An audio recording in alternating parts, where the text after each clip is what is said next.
بسم اللہ الرحمن الرحیم الحمد للہ رب العالمین والصلاة والسلام علی رسولہ الامین محمد وعلی آلہ واصحابہ اجمعین ومن تبعہم بإحسان الی یوم الدین۔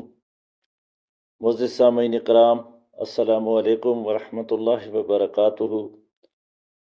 ہماری آج کی ویڈیو نہایت ہی اہم ہے، کیونکہ آج ہم انشاءاللہ یہ سمجھنے کی کوشش کریں گے کہ قرآن پاک کے نزول کا مقصد کیا ہے اور قرآن مجید کو ترجمہ کے ساتھ پڑھنا کیوں اور کتنا ضروری ہے۔ معزز سامعین کرام، جب تک ہم قرآن پاک کو ترجمہ کے ساتھ نہیں پڑھیں گے تو ہم یہ کیسے جان پائیں گے کہ قرآن پاک کے نزول کا مقصد کیا ہے اور اللہ پاک کا ہمارے لیے کیا پیغام ہے۔ قرآن مجید اللہ تعالیٰ کی طرف سے نازل ہونے والی آخری اور مکمل کتاب ہدایت ہے۔ ارشاد باری تعالیٰ ہے، یہ قرآن وہ کتاب ہے جس میں شک و شبہ کی کوئی گنجائش نہیں، اور یہ اللہ سے ڈرنے والوں کے لیے ہدایت کا ذریعہ ہے۔ سورہ بقرہ آیت نمبر 2۔ نزول قرآن کا مقصد کفر اور جہالت کے اندھیروں کو مٹانا اور علم و ہدایت کی روشنی کو عام کرنا ہے۔ ارشاد ربانی ہے، اے نبی صلی اللہ علیہ وسلم، یہ کتاب یعنی قرآن ہم نے اس لیے آپ پر اتاری ہے کہ آپ لوگوں کو اللہ کے حکم سے اندھیروں سے نکال کر روشنی میں لے آئیں۔ سورہ ابراہیم آیت نمبر 2۔ قرآن مجید سمجھ کر پڑھنے اور غور و فکر کر کے نصیحت و ہدایت حاصل کرنے کے لیے نازل ہوا ہے۔ اللہ پاک فرماتے ہیں، اے پیارے نبی صلی اللہ علیہ وسلم، یہ قرآن برکت والی کتاب ہے جو کہ آپ صلی اللہ علیہ وسلم پر اس لیے اتاری گئی ہے کہ لوگ اس میں غور و فکر کریں اور عقل والے اس سے نصیحت حاصل کریں۔ سورہ صاد آیت نمبر 29۔ قرآن مجید اللہ تعالیٰ کا کلام ہے، مخلوق اس جیسا کلام اور پیغام ہدایت بنانے سے عاجز ہے، تو اس لیے اللہ پاک فرماتے ہیں، اے لوگو، اگر تم اس قرآن کی سچائی میں کسی شک میں ہو جو ہم نے اپنے بندے محمد صلی اللہ علیہ وسلم پر اتارا ہے، تو تم بھی اس جیسی ایک صورت بنا لاؤ اگر تم اپنے دعوے میں سچے ہو۔ سورہ بقرہ آیت نمبر 23۔ یہ پیغام ہدایت روز قیامت تک انسانوں کی رہنمائی کے لیے محفوظ رہے گا، اس کو دنیا سے مٹانا ناممکن ہے۔ ارشاد ربانی ہے، بے شک ہم نے اس ذکر یعنی قرآن مجید کو نازل کیا اور ہم ہی اسی کے محافظ ہیں۔ سورہ حجر آیت نمبر 9۔ پر بیان کردہ مقاصد کے حصول اور انسانوں کو گمراہی اور جہالت کے اندھیروں سے نکال کر روشنی میں لانے کے لیے قرآن مجید کو انسانیت کا واحد نصاب تعلیم پروگرام اور محمد رسول اللہ صلی اللہ علیہ وسلم کو معلم انسانیت بنا کر اس کی تعلیم و تدریس پر مامور فرمایا گیا اور اسے اپنے بندوں پر اللہ کا بہت بڑا احسان قرار دیا گیا۔ ارشاد باری تعالیٰ ہے، یقیناً اللہ تعالیٰ نے مومنوں پر بڑا احسان فرمایا جب انہی میں سے ایک عظیم الشان رسول بھیجا جو ان کو اللہ کی آیتیں پڑھ کر سنائے، ان کی اخلاقی تربیت کر کے ان کو پاک صاف بنائے اور ان کو کتاب یعنی قرآن اور حکمت کی تعلیم دے۔ اگرچہ اس سے پہلے یہ لوگ بڑی گمراہی میں پڑے ہوئے تھے۔ سورہ آل عمران آیت نمبر 164۔ چنانچہ نبی کریم صلی اللہ علیہ وسلم نے اس کتاب کو پوری کوشش و محنت سے انسانوں تک پہنچایا، جس کے نتیجے میں انسانیت کے اعلیٰ ترین نمونے وجود میں آئے۔ آپ صلی اللہ علیہ وسلم نے خود اور پھر آپ صلی اللہ علیہ وسلم کی جانشینوں نے ہر گھر اور ہر مسجد کو قرآن کا مدرسہ بنا دیا۔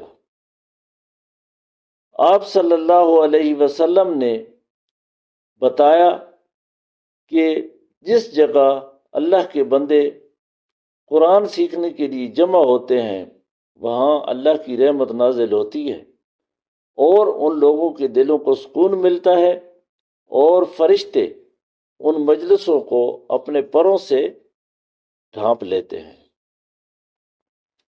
جن لوگوں نے آپ صلی اللہ علیہ وسلم کے پیغام کو تسلیم کیا، آپ نے ان کے گھروں اور مساجد میں تعلیم قرآن کے حلقے قائم فرمائے، اور جو لوگ ان حلقوں میں تعلیم پا کر دین سکھانے کے قابل ہو جاتے تو آپ صلی اللہ علیہ وسلم ان کو دوسرے لوگوں کی تعلیم کے لیے بھیج دیتے۔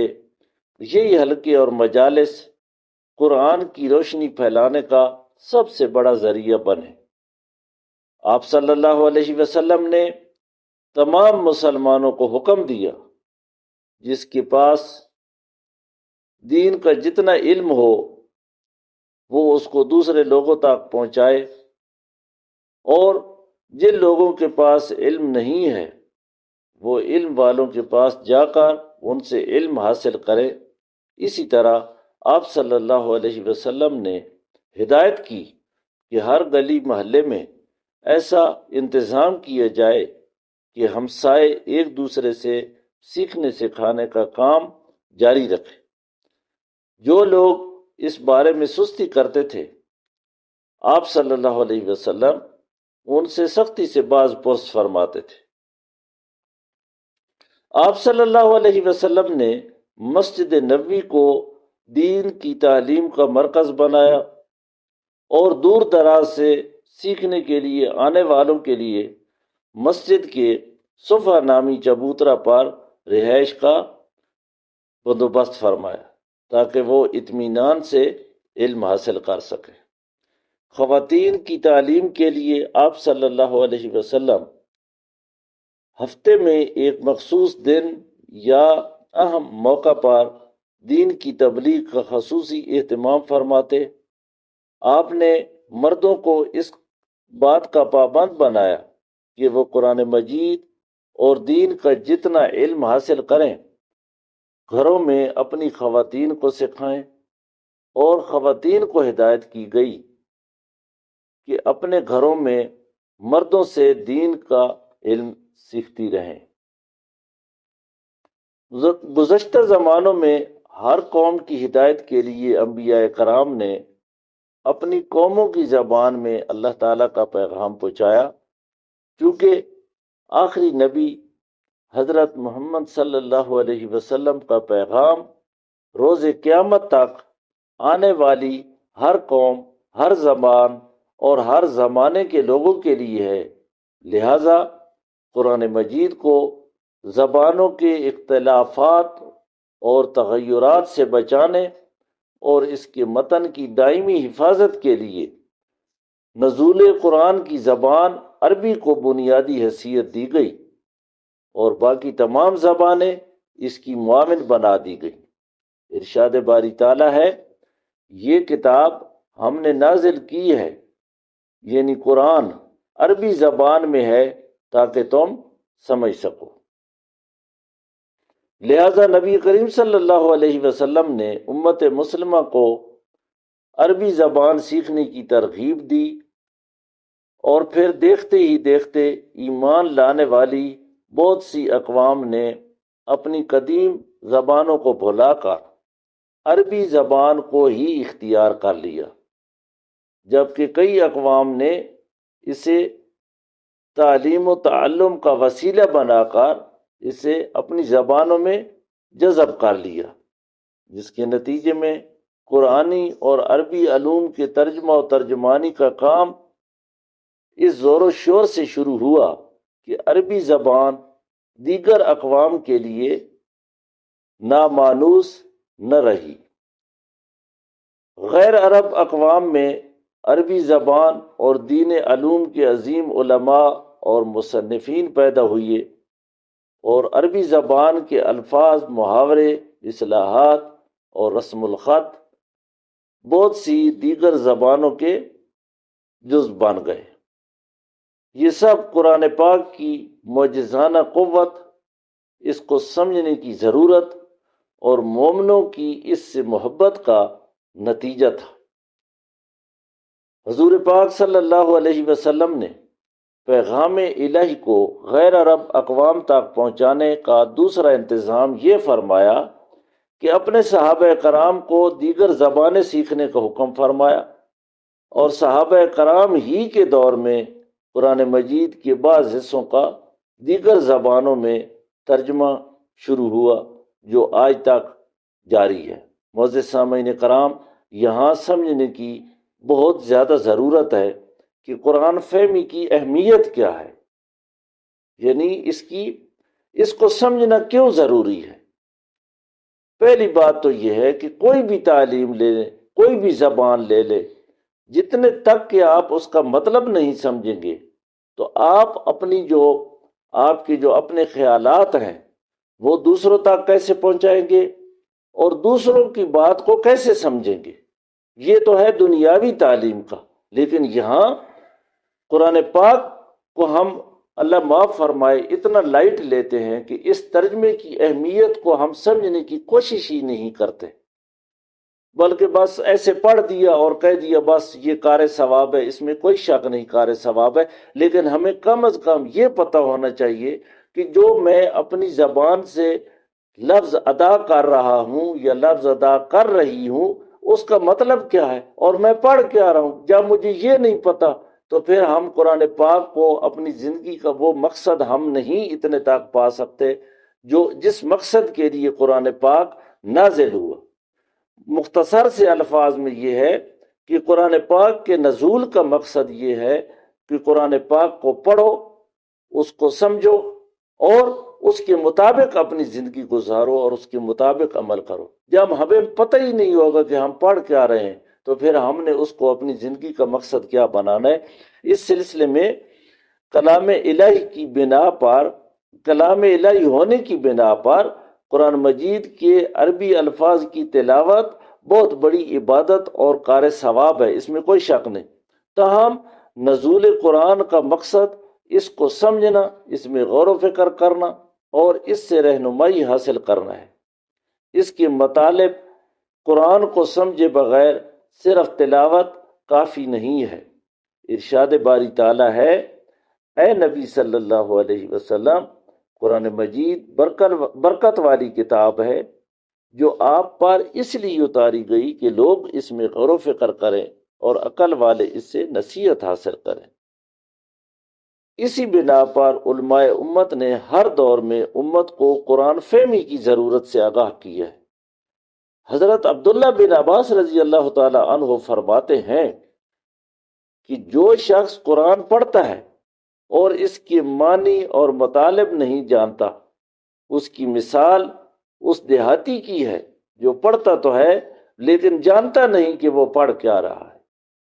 مشہور تابعی امام حسن بصری رحمۃ اللہ علیہ فرماتے ہیں، قرآن مجید کا تدبر یہ نہیں کہ اس کے حروف تو حفظ کر لیے جائیں لیکن اس کی ہدایت کو ترک کر دیے جائے۔ نتیجہ یہ نکلتا ہے کہ ایک شخص کہتا ہے میں نے پورا قرآن پاک پڑھ لی ہے لیکن اس کے اخلاق اور اعمال پر اس کا کوئی اثر نہیں آتا۔ حضرت سعید بن جبیر رحمۃ اللہ علیہ فرماتے ہیں، جس شخص نے قرآن پڑھا اس کے معانی کو نہ جانا، اس کی مثال اندھے ان پڑھ دیہاتی کی ہے۔ حضرت ایاس بن معاویہ رحمۃ اللہ علیہ فرماتے ہیں، جس نے قرآن پڑھا اس کی تفسیر کو جانا، اس کی مثال ان لوگوں سی ہے جن کے پاس رات کے وقت ان کے حاکم کا قرآن فرمان پہنچے اور اس کے پاس چراغ نہ ہو، اور وہ سرکاری فرمان کے آنے سے خوفزدہ ہو جائیں کہ نہ جانے اس میں کیا لکھا ہے۔ تو اللہ پاک سے دعا ہے کہ اللہ پاک ہمیں قرآن مجید کو پڑھنے، اس کو سمجھنے اور اس پر عمل کرنے کی توفیق عطا فرمائے۔ جزاکم اللہ خیرا کثیرا۔ السلام علیکم ورحمۃ اللہ وبرکاتہ۔